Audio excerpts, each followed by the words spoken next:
we're sitting here, what magnificent weather we're having at the moment. And my boys and I, we came to one of our favorite spots here. We saw shoals of Baartman. They're still here behind us at the moment, so we gave Dean McDonald a call quickly, and he's just popped down with a camera.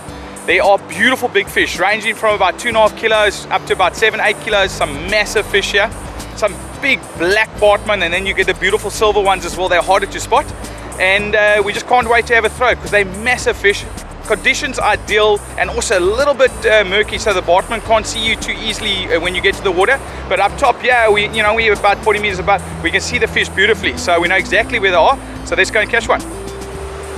As the bait hits the water, the Baartman gets a fright and heads for deeper water. Okay, what the problem at the moment is it's still very, very low. So we need a little bit more water. They're a little bit spooky at the moment, but the water's crystal clear. So, that coral worm is not their natural bait here. That's why we catch them on drop shot as well. The natural bait here is little shrimps, little crabs, little stuff like that they're burying in the sand. And when the sandbank's older, then the steonies and the grunters will come here. So the newer the sandbank is, the more the Baartman will be here. But we will get these fish as it gets a bit higher, and then you get those waves crashing on where we basically standing.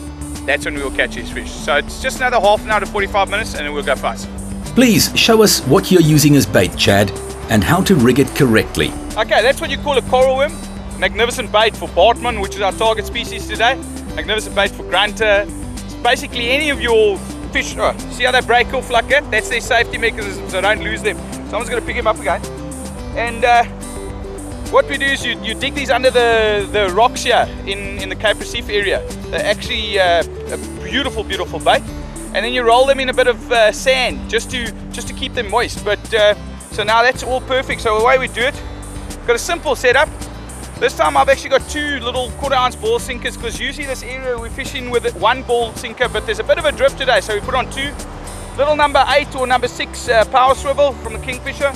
Then I've just got my main line that I've cut, which is 12 pound, okay? And then I've got a beautiful mustard 1.0 chemically sharpened hook. And that's actually perfect, because if you hook a really big fish, this hook's going to do the job as well. So all you do is you just thread it easily. It just threads beautifully from the tail down to the head, because the head's got some pincers on it. And the head's the hardest part, so it's going to stay on. You don't have to tie it on, nothing. And then you just push him through, like that. And what a beautiful bait. Like that there. That's a good looking bait. Let's see what happens. Anyway, there are more than enough Baartman cruising the shallows to test it on. As a natural camouflage, these fish have a chameleon-like ability to change their color from silver when on sandy bottoms to black when on reefs. Unbelievable! This fish was right at Chad's feet. It's like fishing in a bucket. Look, these fish are literally 2 meters in front of me, so you can understand why we creep and we go around like this when the water's clear. But as this water comes up, that's where we'll be casting where these fish, where we're standing now, and that's when they start fighting. Because if you look down here, this here will be quite nice and murky with about 1.5 feet of water, and that's why we're going to catch them there. Oh look, we find it frustrating, but this is the beauty about fishing. You've got to work out how to catch them, and we'll work out how to catch it between Landon and myself. We're going to try different things the whole time, and once you've worked out how to catch them, it's so rewarding. I can hardly talk to you because there's one there, there's one there, there's one there, there's one there. They're just all over the place, but it's just fantastic, and you just got to work out how to catch them, that's all. When Baartman frequent the shallows, they feed on small crabs and marine worms, and it can be very frustrating to find a bait that works for them. Sometimes all you can do is persevere. Yes, I tell you, there must have been at least 5 fish, and they're about probably 2 meters in front of us here. They're tailing here and looking for some food. Look, when you've got fish tailing like they're tailing here, these Baartman, and when they thick like this, and your chances are pretty good. They thick. I mean, they in pods of like 2 here, 3 there, 4 there. It's one's just tailing right in front of me here, just a bus of a silver one. But I mean, we're gonna get a fish, don't you worry. You can't even let him feel you a touch here. You just gotta let your be on definitely on free spool, and then a fish suddenly grabs Chad's coral worm and heads for deeper water. We really hope this is one of those Baartman. By the way it's speeding off, there's a good chance. Hey, look at this thing smoking. There we go. Awesome. Lana says to me there's a big silver one in the front. So I'm not joking. Dean was telling us, listen, there's fish at 3 meters from here. We couldn't see them because the water's... Leonard says he's just seen it. So I flicked it underhand. Man, it bit like a flatty. And Leonard said, no, the last one he caught bit the exact same. Let it run just a little, maybe 5 meters. Hit it, and all hell broke loose. Beautiful fish. But it shows you. I mean, you can ask Dean, our cameraman, how close, look at this, how close that fish was. It was absolutely ridiculous. Chad moves up and down the bank with this fish, which doggedly tries to pull more line. Someone's smiling.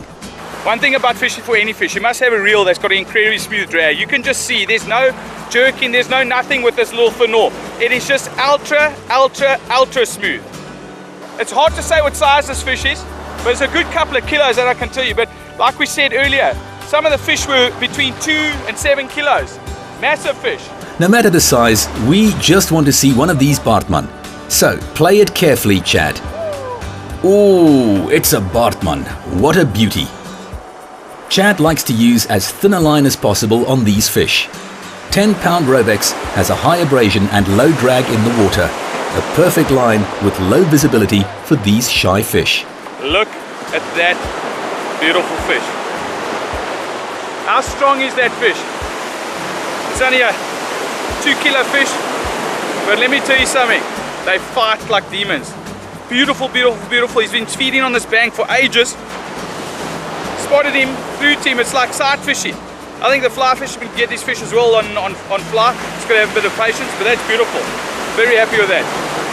His mouth is right at the bottom. So what he does is he feeds in the sand like that. He's ideally suited for this sort of thing. You get them along the Sunday surf, the Gantu surf, thick along the Sunday surf, Maitland surf. But this is a stunner. A quick pose for the camera. There we go. Mwah! To catch these fish can take a lot of effort, from digging the bait to finding the spot and working out what they're feeding on. But this is what makes this type of fishing all the more rewarding. There we go. Let him go so our children can catch that beautiful fish again. But I think as it gets higher and higher, yeah, the fish are going to come on thicker and thicker, and it's a 3-4 meter throw. But can't wait to get another one. Let's have a throw. Lando's eager to have his turn. At the moment, there's quite a lot of Baartman feeding between 5 meters and 10 meters off the side, yeah. And I've just picked a nice fish up in my Polaroids, and I threw about 2 meters away from it. And it wasn't even about maybe a minute, and this fish took off. But it didn't bite like Chad's. It actually started taking line. I fed it line, and then I let it go down, and then I hit it. But it's a nice fish, nice Baartman. How do you cast to these fish, Lando? Yeah, you mustn't throw on top of the fish. You must throw a couple of meters to the side of them. And if you do that, you will get them to take. And there you can see the Baartman there. Nice Baartman. So, Chad, tell us what you think of this fish. How's that? It wasn't even 30 seconds. And let that other one go. Lando again. So now we found the feeding pattern. That's what's important in any type of fishing. Find that feeding pattern. Okay, there we go. We're just going to land the fish. Yes, quickly. Give your butt a hand, Chad. So the secret is to find the correct feeding pattern, and then you can consistently repeat it and catch many fish over a season. The right bait, tide, time, moon phase, and water conditions. Remember them all to increase your success rate. There are 2 unique species of Baartman found in South African waters. The larger one is found more offshore along the west coast, while the species we're targeting, the smaller slender Baartman, is found inshore along the east coast. Oh, how's that? There's a nice Baartman caught on a coral worm. This one gave me, I probably fought it for about 3 minutes, but it's probably 3 minutes of the best fight you'll ever have, especially when you think you're going to land it here, and as he comes in his waves, he takes off again. So if you ever can get the opportunity to fish with these guys, go for it, guys. Yeah, just, I have to take a photograph for Lando every time he catches fish, otherwise no one believes that you caught anything. You know what, I'll tell the camera something that you didn't know. I actually showed Chad exactly where to catch that fish. Okay, let's put this one back. Aha, all good fun, boys. There you go. Oh, right.